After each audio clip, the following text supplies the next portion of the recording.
Okay.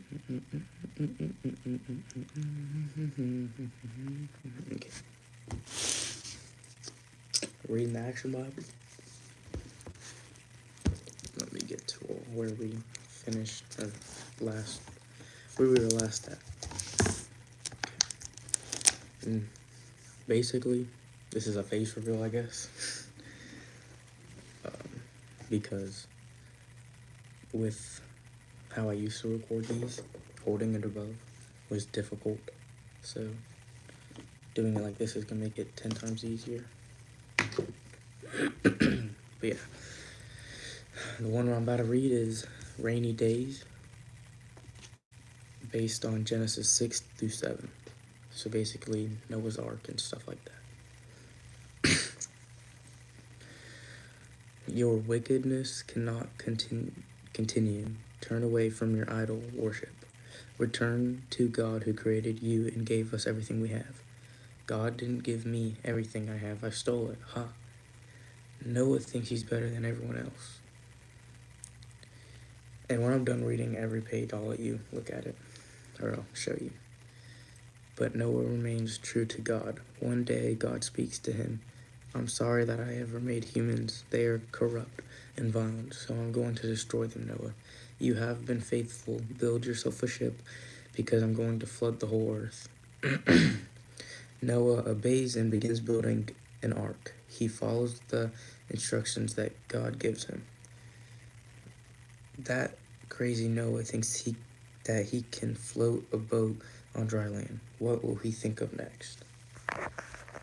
So there's that.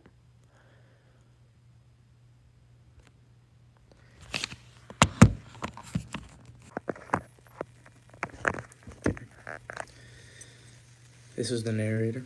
When the ark is finished, God tells Noah to take 7 days of each 7 pairs of each kind of animal and bird that is used for food,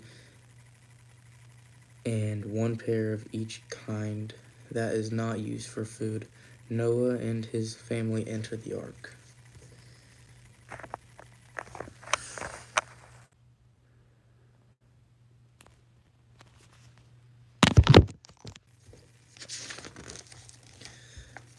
This is the citizens there. Now I've seen everything. Old Noah spent 120 years building that huge ship, but he never thought about who would close the door. Either he's crazy or he knows something we don't. Don't you start preaching like Noah. Narrator. A few days later, suddenly lightning flashes, the windows of heaven open, and the rains pour down. Rains pour down.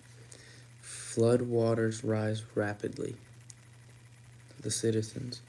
Maybe Noah was right about his ark. Don't worry, there's never been enough water here to float a boat before.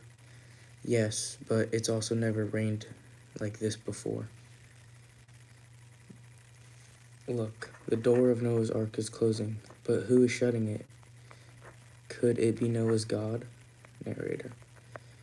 But it's too late. The people who have spent their lives rejecting God now see that God has finally rejected them, and the rains pour steadily for 40 days and 40 nights. Here's the first page.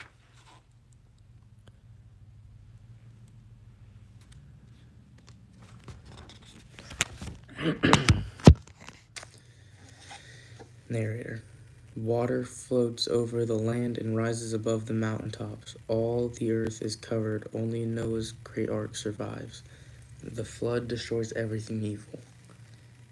And as the rain pours without stopping, Noah and his family work hard to care for the animals in the ark.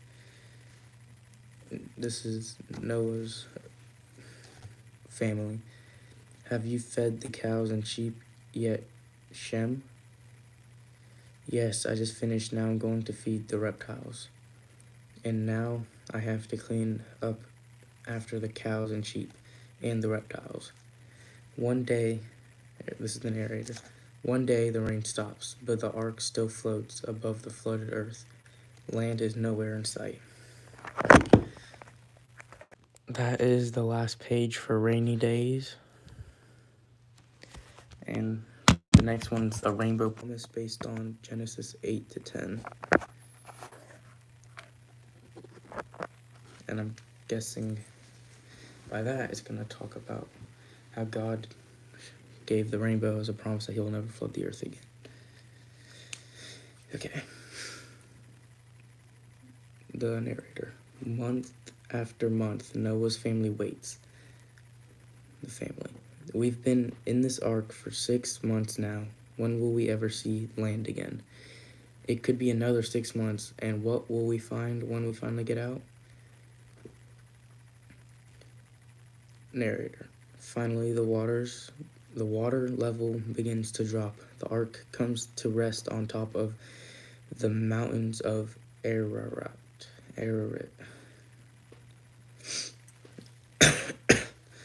This is a family. I'll send out a dove. If it doesn't come back, we'll know it has found land. Narrator.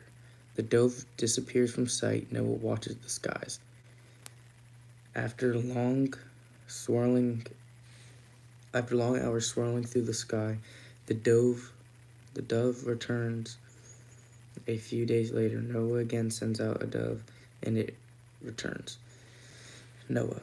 An olive branch? That means some land must be dry again. Narrator. 7 days later, Noah sends out a dove for the 3rd time.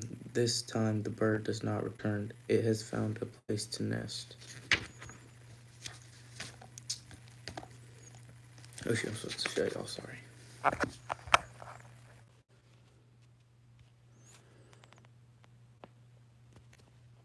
So that's that one. Page 35. Now 36. Narrator. Noah and his family are anxious to leave the ark. They look every day for signs of dry land. Noah. Look. Narrator. A little over a year after the flood started, Noah steps out onto dry land once more. Only 8 people have survived the flood. Noah, his wife, 3 sons, and their sons' wives.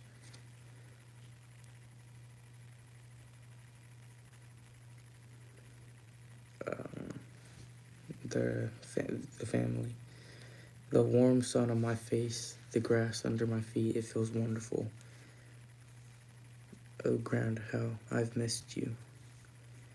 Noah. Everything evil is gone through us. God is giving human beings a new start. We must obey God and teach everyone who follows us to obey.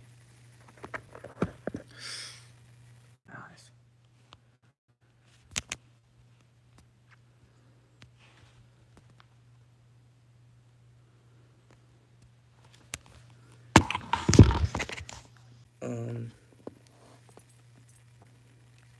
Narrator. The first thing Noah does is build an altar. He thanks God for his care and asks God's guidance to help the family make a new start. The God makes a new wonder in the sky. Noah. A rainbow. Narrator. For as long as the earth lasts, there will be a time to plant and a time to harvest. There will always be summer and winter, day and night, but never again will a flood destroy the whole earth. Noah's family. It's beautiful. God is good. Noah. Whenever people see a rainbow, they'll remember God's promise that a flood will never destroy the whole earth again. Narrator. In the years after the flood, Noah's sons, Shem, Ham, and Japheth, and their families moved down to the river valleys. Their families grow larger in time. The mountain and plains are dotted with tents of shepherd tribesmen, and the rich rivers valley with growing cities.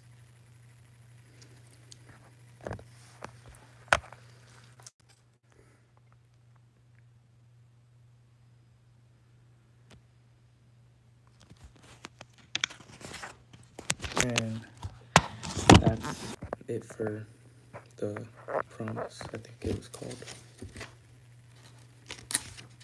The Rainbow's Promise. Okay.